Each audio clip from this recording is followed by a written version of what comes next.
back to another lesson. Some of you guys will be learning from home today, and I still want you to learn this method for double checking your answers. I think this is going to come in very handy for a lot of you, and as you guys are about to complete your beginning of year assessments, this might even be something that can help you with your assessments that you are going to take before we even start learning anything new. So, let's start out with one of the problems from your worksheet, which hopefully you have completed your worksheet. And hopefully you have completed it in the code method. We're going to walk through this problem step by step, and then I'm going to show you a couple of methods to double check answers that can help make sure that once you've got your answer and you're happy with it, you can double check it, and if it comes out right, after you double check it, then you can be very happy with your answers. You can be pretty certain that you got them right. Double checking answers is something that really helped me when I was in high school and in middle school, and I still really love to check my answers when I'm doing worksheets along with you guys. So, alright, we're going to start out with this equation. This is on your worksheet, so hopefully you have already solved it, but our first step to double check an answer is we have to get an answer.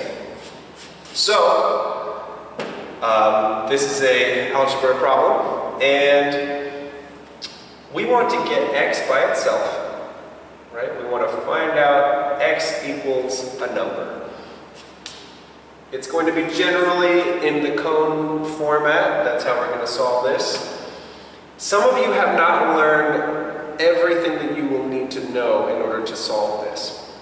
So for some of you, I may say some interesting things like negative numbers. This might be the first time you are learning about negative numbers. And if it is, don't feel hard on yourself. We will come to those again later in the school year. But many of you do know about negative numbers. Okay, so if I'm going to try to get x by itself, the first thing I want to do is get rid of this adding 42. So we do the opposite of add 42, which means that we subtract 42. And anything we do to the left side of the equals sign, we also have to do to the right side of the equal sign. So we have to subtract 42 from 2. Now this is where we get into negative numbers, because if you only have 2 of something, but then you take away 42, it's like we're taking away those 2, and then we have to go 40 more in that direction.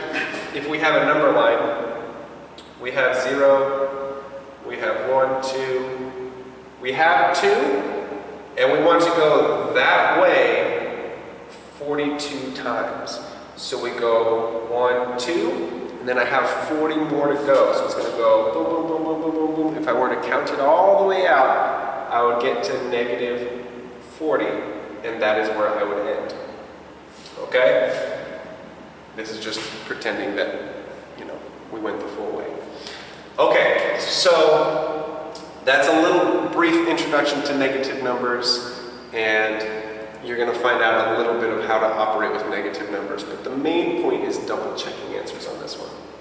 So, these will cancel out. Positive 42 and negative 42 will become 0, so we don't need to rewrite the 0, we will just rewrite the 8x equals, and over here we will have negative 40, because that is where we will get to. If we have 2, and then we subtract 42, the 2 and the 2 will kind of cancel out, we're left with just 40.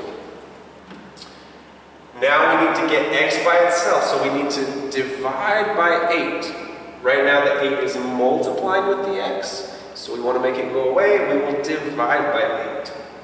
Let's divide by 8.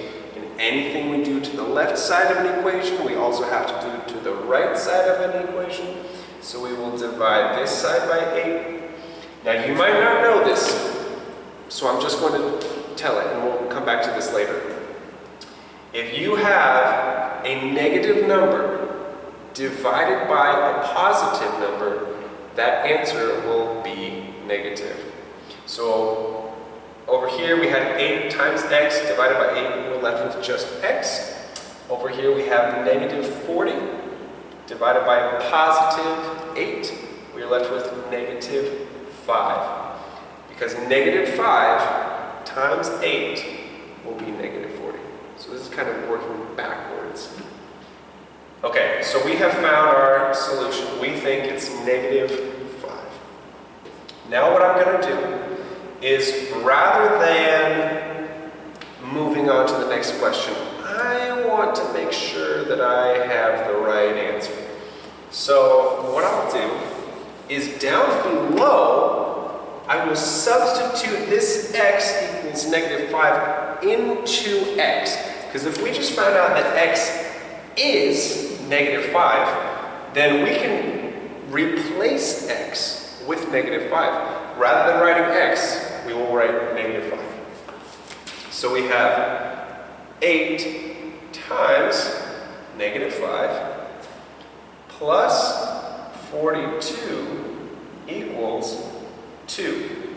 So now we're just going to see if this is true. And if this is true, then negative 5 is our correct answer. So if I have 8 times negative 5, I will, again, 8 times negative 5, it will be a negative 40. Because a positive number times a negative number will be negative.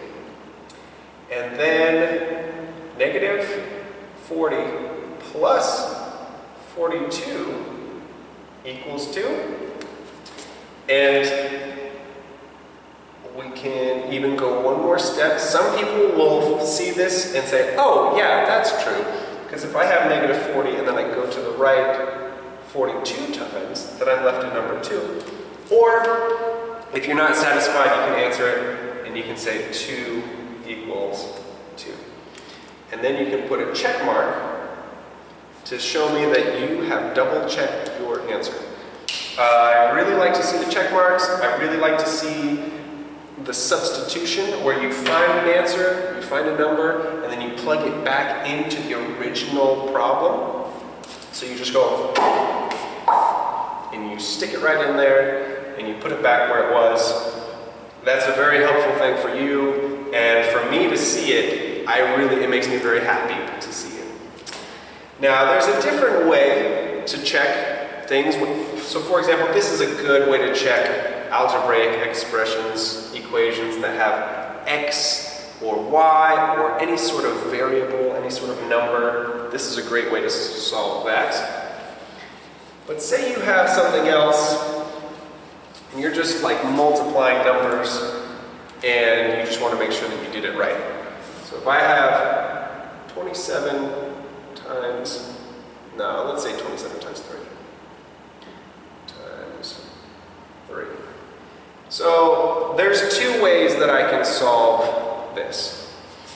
I can do the normal multiplication, we'll do that. 3 times 7 is 21. The 1 goes down here, the 2 goes up above. Then the 3 multiplies with the 2, we get a 6. 6 plus this 2 will be 81. That's one way, that's a very normal way. But if I want to double check this, I probably shouldn't just do the same thing because I'll get the same answer. But if I made a mistake, I would repeat that mistake. So maybe I should try an alternate method to solve for this equation. So if I were to try to solve this in my head, I probably wouldn't go through this process. What I would do is I would change 27 to a number that's easier for me to work with, and then I would remember the change that I made. So I would say, rather than saying 27, I would say 25 times 3, and then I would add 2 times 3, because 27 is just 25 plus 2, right? So I'm going to break the 27 into pieces, into 25 and 2, So 25 times 3, easy, 75. 2 times 3, easy, 6. Add those together, 81. Boom. And now I know that since I found the same number in 2 different ways, I'm pretty confident that it's the right answer. So the main thing that I want you to practice is the substitution method. Because alternate methods really, those are things that you will use on a case-by-case basis. Maybe the substitution method doesn't apply, but there's a different way for you to double check your answer. Basically, it's all just ways that once you get an answer, you're going to try to find that answer again a different way, or you're going to make sure that that answer really is correct. So those are 2 of the main ways that I want you to double check your answers. I think that it'll help you a lot, and I want to see you guys making sure that you really know your answers are correct. Thank you all, and